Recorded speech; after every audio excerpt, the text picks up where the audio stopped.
네, 자 그럼 오늘의 첫 순서 이슈 시그널부터 출발하겠습니다. 부동산 시장의 흐름을 읽을 수 있도록 다양한 이슈 전해드리는 시간입니다. 자, 대표님 오늘은 어떤 내용을 살펴볼까요? 제가 방송 시간에 누누이 말씀드렸던 일기 신도시. 예전에 방송 시간에 말씀드렸지만 일기 신도시만의 법이 나오진 않을 거다라고 했는데 역시 제 예상대로 폭넓게 나왔습니다. 네. 판이 커졌어요, 굉장히. 아직 우리나라에서 가보지 않은 길을 가보겠다고 하는 발표이기 때문에 기대 반, 우려 반의 목소리가 좀 많이 나오고 있는데요. 그 내용을 좀 보겠습니다. 자, 2월 7일 날 석간부터 보도 자료로 지금 나왔는데요. 자, 일기 신도시라 내용이 포함되어 있지만은 명칭을 일기 신도시라 하지 않고 노후계획도시, 노후계획도시 정비 및 지원에 관한 특별법에 대한 아웃라인. 일단은 법 개정, 법 시행령이 구체적인 내용이 나오기 전에 구체적인 면적, 그리고 어떻게 진행을 하겠다라고 하는 간략한 아웃라인이 좀 나왔습니다. 일단은 시장에서 받아들이는 어떤 그 영향력 때문에 좀 먼저 선행해서 지금 발표를 했다 좀 보여지고요. 자, 내용을 좀 보겠습니다. 자, 노후계획도시 특별법의 적용 대상입니다.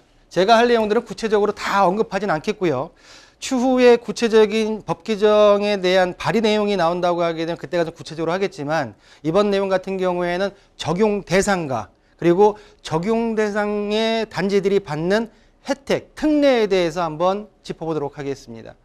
자, 적용 대상 같은 경우에는 20년 이상 경과한 택지 조성 사업 후에 20년 이상 경과한 100만 제곱미터 이상의 택지의 대상이 됩니다.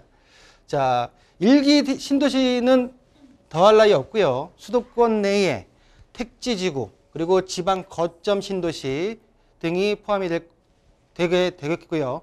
또 관계법령과 그리고 100만 제곱미터 이상의 택지 같은 경우에는 세부 기준을 시행령에서 규정할, 관계법령과 시행령에서 규정할 예정이다라고 얘기를 했습니다. 자, 여기서 우리가 기존에 지금 현재 재건축에 시도할 수 있는 연한이 30년부터죠. 30년. 좀 파격적이었어요. 근데 저희가 우리 앵커님이 혹시 아시는지 모르겠는데 재건축 연한이 현재 30년이잖아요. 네. 불과 10년 전만 하더라도 30년이 아니었습니다. 그럼요. 더 많았나요? 40년이었어요. 40년이요? 40년. 자, 이 연도수가 언제냐면은 2014년도까지는 40년 된 내용 연수가 된 아파트 단지들에 한해서 재건축을 이룰 수 있었는데 2015년도 1월에 법 개정이 되면서 30년을 변경이 됐고요. 지금까지 2023년도까지 지금 오다가 특별법이라는 노후계획도시 특별법에 해당되는 택지지구에 대해서는 20년으로 완화하겠다라는 내용이 담겼는데 이 내용에 있어서 국가적인 어떤 자원 낭비에 대한 어떤 목소리도 나오고 있고요. 또한 과연 이 내용에 있어서 국회에서 법 개정이 가능할까라고 하는 물음표도 한번 그려지는 내용들이 아닐까라고 하면서 일단 중요한 거는 발표가 됐기 때문에 이 내용을 좀 자세하게 보겠습니다. 자, 또한 아까 말씀드렸던 적용 기준 100만 제곱미터 이상의 그리고 그런 어떤 구체적인 적용 기준 면적에 포함되지 않는 단지 같은 경우에 분할 개발한 경우에 택지를 분할 개발한 경우에 100만 제곱미터를 인접하고 연접한 두 개 택지의 면적을 합이 100만 제곱미터가 넘는다고 하게 되면은 포함시켜 주겠다라는 내용이 있고요. 또한 택지주구와 함께 동일한 생활권을 구성하고 있으면서도 그 규모가 작아서 작은 구도심 같은 경우에는 시행령에서 구체화시켜서 포함시킬 수 있는 내용을 담겠다라고 하는 특별법 적용 대상에 대해서 한번 짚어봤습니다. 자, 지금 이 내용에 있어서 지금 말씀드렸던 적용 대상에 해당할 수 있는 지역들을 한번 제가 정리해 봤는데요. 총 49곳이 나옵니다. 49곳이. 자, 서울 같은 경우에는 개포, 신내, 고덕, 상계, 중계, 목동, 수서, 또 중계 2까지 총 지역의 택지가 해당이 되고요. 경기 같은 경우에는 성남 분당 1기 신도시죠. 분당 1964만 제곱미터, 약 594만 평이고요. 고양 일산 1574만 제곱미터, 약 476만 제곱미터. 자, 안양 평촌과 군포 3번 중동까지 모든 1기 토지가 다 포함되고요. 그 외에 안양 포일, 그리고 광명, 고양, 그리고 수원 영통, 그리고 고양 능곡까지 포함되는 택지지구의 어떤 그 적용 대상을 볼 수가 있겠고요.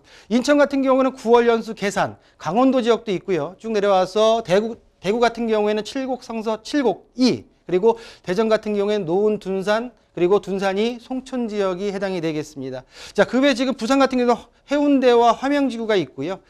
그 외 지역 같은 경우에는 제주도 같은 경우에도 일도지구 같은 경우는 109만 제곱미터가 넘기 때문에 해당 지역으로 적용 대상이 된다라고 이 내용을 좀 보신다고 하겠는데, 내가 지금 거주하고 있는 지역이 이번에 특별법으로 발의될 적용 대상 지역에 들어가냐 안 들어가냐를 좀 명확하게 가름하실 수 있지 않을까라고 판단이 되겠습니다.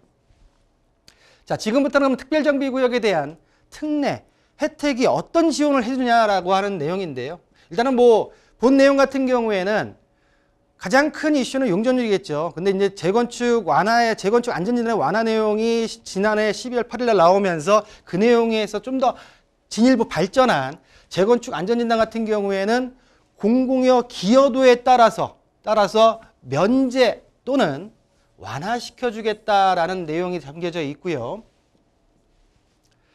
자, 가장 큰 내용 같은 경우에는 현 정부가 들어서기 전에 대선 당시에서도 그랬듯이 현 야당과 현 여당의 대선 주자들이 모든 신도시, 특히 1기 신도시에 있어서 용적률을 상향시키겠다라는 게 주 공약이었기 때문에 이 내용은 당길 거라 예상이 됐었습니다. 구체적인 내용은 발의된 법에 나오겠지만 큰 아웃라인을 본다고 하게 되면, 자, 보시는 대로 용적률에 있어서 규제를 수준을 완화시키겠다. 예를 들어서 현재 1기 신도시 같은 경우에는 2종 일반 주거지역으로서 약 250% 이내의 용적률을 적용받습니다. 이런 지역들을 3종이나 준주거지역 3종 300% 이하, 준주거지역 500% 이하 등으로 완화시켜서 시행령을 개정시키겠다라고 하는 내용이 좀 나왔고요. 곧 현재 15층 아파트를 최대 500%까지 그 이상 높게 지을 수 있는 용적률의 혜택을 주겠다라는 내용들을 담고자 하는 큰 내용에 있어서의 아웃라인이다라고 정리해 드리겠습니다. 자, 또한 용적률 상향, 그리고 아까 말씀드렸던 대로 재건축 안전진단의 면제 또는 완화와 더불어서, 자, 고밀 복합 개발을 하기 위해서 해당 단지 적용 대상 지역 같은 경우에는 입지 규제 최소 지역으로 지정을 가능하게 만들겠다. 국계법이나 주택법 등 여러 어떤 건축법에 의해서 제한을 받는 것들을 입지 규제 최소 지역으로 지정함으로써 고밀도 그리고 복합 개발이 가능한 지역으로 지정시키겠다라는 내용이고요. 또한 그 안에서 사업성이 용적률을 상향시켰지만은 사업성이 부족한 단지 같은 경우에는 리모델링을 시도할 텐데, 이 리모델링 같은 경우에서도 현행 세대수의 15% 이내에 증가해서 약 20% 이내까지 세대수를 증가를 허용시키겠다라는 내용이 담겨져 있습니다. 자, 마지막으로 절차를 간소화시켜서 통합심의 절차 적용을 신속하게 진행하겠다는 내용이고요. 이 내용들을 2페이지로 한번 정리를 해보겠습니다. 자, 대상은 다시 말씀드리지만 택지 조성 후에 20년 이상 그리고 100만 제곱미터 이상의 택지가 대상이 되겠고요. 가장 혜택을 받는 지역 같은 경우는 1기 신도시, 그리고 서울권 내에서도 노원구 지역이 아닐까라고 저는 개인적으로 생각을 좀 하고 있고요.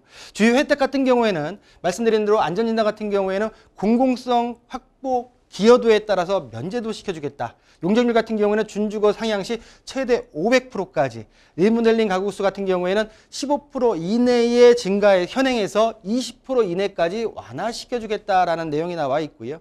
본 내용에 있어서 2월 중 특별법의 발의 개정에 의해서 가능한 특별법의 주요 내용이다라고 한번 다시 한번 정리하면서요. 그럼 과연 다시 한번 적용 대상 지역을 정리해 보겠습니다. 아까 49곳 중에 대표적인 지역들을 본다고 하게 되면 서울 지역 같은 경우에는 목동, 개포, 수서, 상계, 중계, 고덕, 신내 등이고요. 일기 신도시가 경기권 같은 경우에는 일기 신도시가 전부 다 포함된다라고 말씀드릴 수가 있겠고, 그리고 기타 지역 같은 경우에는 지방 광역시의 거점 신도시 그리고 여러 지역들이 포함되는 내용을 담고 있습니다. 자, 거래량을 현 정부의 13 대책 이후에 거래량, 우리 앵커도 얘기했지만 거래량이 소폭 상승을 했습니다. 그렇지만 아까 우리 앵커도 말씀했다시피 최저가, 최고점 대비 급락률이 가장 낮은 금액대에 있어서 실수요자들이 접근하는 형태이기 때문에 일단은 지금 투자 수요가 들어갈 수 있는 여건은 2월달 거래량과 이사철인 3월달에 어떤 데이터를 좀 봐야지 이 반등의 어떤 계기가 될 수 있는지에 대한 판단이 가능하기 때문에 일단은 지금 우리 시청자분들께서는 아직까지는 좀 더 관망하는 자세가 올바른 어떤 자산 관리의 자세가 아닐까라고 정리해 드리겠습니다.